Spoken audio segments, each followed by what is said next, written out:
Magandang araw kaibigan! Tuloy po kayo sa Felicidad's Channel. Sa mga kwento ng buhay at pag-ibig na hinalukay sa natatagong baul ni Felicidad.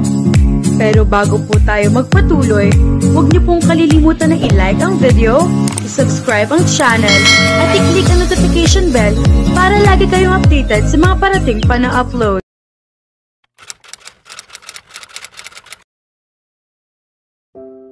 Matapos ang mahigit ilang minuto bago niya muling nabawi ang kontrol sa kanyang diwa. Pakiramdam niya, siya na ang pinaka-foolish na babae sa buong mundo dahil sa ginawa niya. Bigla ay hindi siya makapag-angat ng tingin dahil sa kahihiyan. Ngayon, alam na niya ang lahat, kung dati siguro ay nagtataka at nagtatanong ito, ngayon ay alam na nito kung gaano pa rin siya kahina. Iyon ay dahil lang pinayagan niyang makahulagpos ang kanyang damdamin. Bakit ba mula noong makilala niya ito ay lagi na lang siyang ipinagkakanulo ng kanyang nararamdaman? Naaasiwa at nag-aalangan, dahan-dahang itinulak niya ito sa dibdib nito. Nakaharang ang isang kamay sa kanyang mukha, tinalikuran niya ito at nilapitan ang tissue box na nakapatong sa mesa. Humila siya ng mga tissue paper na maipampapahid niya sa kanyang mukha. Nakaramdam siya ng matinding pagkailang dahil alam niyang mukhang gusgusin na siya. Malamang na kumakalat na ang maskara niya sa kanyang mukha at ang kanyang maayos na buhok kanina ay wala na sa lugar. Malamang na nabura na ng mga labi nito ang kanyang lipstick. Sinundan niya ito para mabigyan niya ng justification ang galit na nararamdaman niya. Pero sa halip, lalong pinagmukha niyang tanga ang kanyang sarili. Ano ang ginawa niya? Cassie. Hayaan mo na lang ako, Rourke. Hindi ko sinasadya. Pinutol niya ng mapait na tawa niya ang pagtakas na naman nito sa responsibilidad. Huwag mo nang gawing mas miserable pa ang buhay ko kaysa dati sa pamamagitan ng muling pag-iwas sa ginawa mo. Ayoko nang tumanggap ng mga excuses mo o ng kahit ano mula sa'yo. Ang ibig kong sabihin, hindi ko sinadyang saktan ka nitong mga nakaraang taon, Cassie. At hindi ko na ulitin iyon. Pwede ba, galit niyang asik rito? Huwag kang mangako nang hindi mo naman kayang tuparin.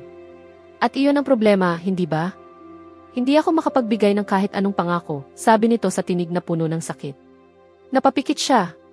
O hindi siya maaaring maging mahina ulit. Hindi niya gustong magmakaawa. Iyon ang huling bagay na ipinangako niya sa sarili niyang hindi na niya kailanman gagawin. Noong pumihit siya para humarap dito ay alam niyang talo na siya. Natalo siya ng kahinaan ng kanyang puso. Kaya lang, wala na siya. Nang gabing iyon ay kasama ni Gaby sina Miin at Cassie, pero walang nagsasaya sa kanila. Noong hinanap niya ang pinsan pagkatapos ng meeting sa opisina ni Brandon, kung saan pinag-usapan ang tungkol sa gagawing kontrata para sa pagbili ng mga copyrights ng mga inventions mula sa 3 inventor ay hindi niya mahanap ito. Natagpuan niya ito sa penthouse noong lasing na sumagot ito sa tawag niya sa cellphone. Nagpatulong siya kay Min na pagyamanin ito bago iuwi sa mommy nito para hindi mag-alala ng labis ang kanyang tita. Para kay Cassie. At dahil alam niyang may hinala itong may kinalaman ang kapatid nito sa nangyari sa kaibigan nito. Agad na sumang-ayon ito. Ano ba nang nangyayari sa pinsan kong iyan? Alalang-alalang tanong niya habang nagpapabalik-balik siya sa ibaba ng kama kung saan nakahiga at pinupunasan ni Miin ang kanyang pinsan. Hindi ko pa siya nakitang ganito kailanman. Sa palagay ko, halata naman, sabi ni Min. Ang alin? Mahal pa rin niya ang kuya ko. Napaungol siya. Akala ko okay na kaninang umaga. Akala ko nakakayanan na niya. Masama ang tinging ipinukol ito sa kanya. Ano? Naiiling na nag-iwas ito ng tingin. Parehong-pareho kayo ni kuya. Pare-pareho kayong hindi marunong magpaira ng puso. Ibinuka niya ang bibig para magsalita. Pero sa kanyang karanasan, hindi pa siya nananalo sa kahit anong argumento niya sa babae. Kaya bago siya putukan uli ng lahat ng ito, pinili na lamang niyang manahimik. Sa mga sumunod na araw ay nahirapan si Cassie na ibalik ang kanyang sarili sa dati. Papasok siya sa trabaho at uuwi nang wala na ang dating sigasig na ipinapakita niya. Marami ang agad na nakahalata sa kanya at nag-alala, pero walang nagtatanong dahil kasabay ng drive ay nawala rin sa kanya ang init. Hindi siya pala kaibigan o kaya ay palakwento ng mga araw na iyon at mag-i-exert lamang siya ng effort sa bahay para hindi mag-alala sa kanya ang kanyang mommy. Pero ina niya ito at hindi maaaring hindi makahalata ito sa nangyayari sa kanya. Tinanong siya nito isang umagang gumising siyang mugto ang kanyang mga mata. Anak, hindi ako tautauhan dito sa bahay. Huwag mo akong gawing isang walang kwentang ina. Ano ang problema? Sabihin mo sa akin. Baka matulungan kita. Hindi na niya kinaya. Bumagsak siya sa mga bisig ng kanyang ina at tuluyang napaiyak. Pagkatapos niyang umiyak, sinabi niya ritong ang problema niya ay ang kanyang puso. Hindi ko pa rin nakakalimutan si Rourke, Mommy. Mahal ko pa rin siya. At hindi ko kayang pigilin ang nararamdaman ko. Nakapag-usap na ba uli kayo? Tumango siya. Binili ng kumpanya ang rights sa ilan sa mga inventions niya. Nakita ko siya last week sa presentation. Ikinuwento niya rito ang nangyari sa penthouse at ang lahat-lahat ng mga nangyari sa nagdaang 3 taon. Hindi ko siya makalimutan dahil alam kong hindi pa rin niya ako nakakalimutan. At hindi ko siya mapatawad dahil ayaw pa rin niya akong patahimikin. Ano ba talaga ang gusto mo, Cassie? Gusto mo bang ituloy ninyo ang relasyon niyo? O gusto mo ba siyang kalimutan na ng tuluyan? Napatingin siya rito. Mommy, may pagpipilian pa ba talaga ako? Kung gusto kong ituloy namin ang relasyon namin, siya ang may ayaw. Nasaan naman ang pride ko? Ang huling beses na magkasama kami, halos nagmakaawa na ako. At alam niya iyon. Tinakasan niya ako. Kung tungkol naman sa paglimot sa kanya, hindi ba't iyon na nga ang pinagmulan ng problema ko? Hindi ko siya makalimutan kahit gusto ko. Ikinurap-kurap niya ang kanyang mga mata para maiwasang maiyak muli. Pakiramdam ko, ako na ang pinakamiserableng babae sa mundo. Sana naging bobo na lang ako para hindi ko na ito iniisip ng ganito kabigat. Marami namang ibang lalaki, maghahanap na lang ako ng iba para sumaya ako. Maghahanap na lang ako ng ipampapalit sa kanya. Pero hindi ka nga boba, natatawang sabi nito, kaya alam mong hindi mo pwedeng lokohin ang sarili mo at hindi matatakpan ng ibang lalaki ang pagkakamali mong umibig sa isang lalaking iba ang priority. Mommy, hindi ang puso ang unang priority ni Rourke, kundi ang kanyang isip. Isa siyang henyo. Mas mahal niya ang kanyang mga imbensyon kaysa sa anuman.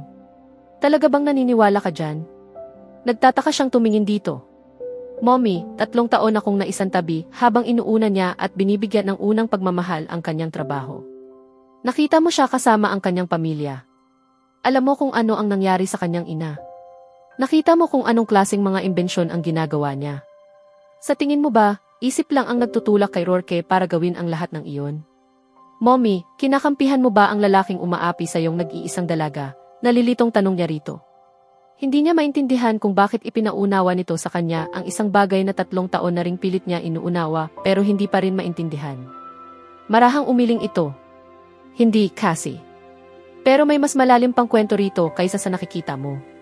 Hindi ka maaaring manalo sa isang kompetisyon kung hindi mo alam kung sino talaga ang kalaban mo. Ano? Lalong nalitong tanong niya. Hindi si Rourke ang kalaban mo, marahang sabi nito, kundi ang kanyang puso mismo. Si Min ang unang-unang hinanap ni Cassie pagkatapos niyang makausap ang kanyang mommy. Tinawagan niya ito at nakipagtagpo siya rito sa isang lugar pagkapos ng trabaho. May sinabi si mommy tungkol kay Rourke na nagpapaalala sa akin ng sinabi mo sa akin noon. Sabi niya sa kaibigan noong magkaharap na sila sa mesa sa isang restaurant. At gusto kong malaman sa iyo ang totoo. Asiwang tumingin ito sa kanya. Tungkol saan? Naalala mo noong naaksidente si Dad, nasa ospital tayo at hindi mo mahagilap ang kuya mo. Saan nga ba siya eksaktong naroon noong gabing iyon? Di ba, sabi mo, nasa kanyang trabaho siya? Tumango ito. Yes. Kapag may kailangan siyang gawing importante, patay ang kanyang cellphone. Sabi mo noon, may kailangan akong unawain tungkol sa kuya mo. Ano yon? Hindi ko na nagawang itanong sa iyo noon kung ano ang ibig mong sabihin. Ngayon ko kailangang malaman, Min. Lalong naging asiwa ang tingin nito. Cassie, hindi lang ang agency ang responsibilidad niya, hindi ba? Hindi rin lang din ang mga inventions niya. Hindi lang siya sa business ng pamilya niyo nagtatrabaho. May iba pa. Kinagat nito ang ibabang labi nito. At sapat na ang sagot na iyon para sa kanya. Napabuntong hininga siya. Sa kanyang dibdib, unti-unting kumawala ang nakatagong tensyon na nagpapabigat sa kanyang pakiramdam at nagpapahirap sa kanyang paghinga. Nagluwag ang kanyang dibdib. Umaliwalas ang kanyang tingin sa hinaharap. Bakit hindi niya agad sinabi, wika niya? Ano nang sinabi ni tita, tanong nito. Sabi niya, si Rourke ay isang sundalo, tulad ng kanyang ama, pero sa ibang paraan. Alam kong hindi siya aktibo sa militar. Kung ganoon, dapat may ibang bagay na laging naglalagay sa buhay niya sa panganib. Kinakabahang lumibot ang tingin nito sa paligid bago nagbalik ang mga iyon sa kanya. Natatakot siyang masaktan ka kapag may nangyari sa kanya. Napalunok siya. Sira ang kuya mo kung akala niya ay mas gugustuhin ko ang buhay na ganito na hindi siya kasama kaysa kasama siya sa mga sasandaling oras na maibibigay niya pero masaya. Sira siya talaga. Iyon din ang madalas kong sabihin sa kanya. Ikinurap-kurap niya ang kanyang mga matang nag-iinit. Nasaan siya ngayon? Nasa panibagong assignment. Ilang araw din siyang nagkulong sa kwarto niya pagkatapos noong araw ng exhibit. Hindi siya makapaglasing tulad mo dahil anumang oras ay maaaring tawagan siya. Hindi siya pwedeng malasing ng tuluyan.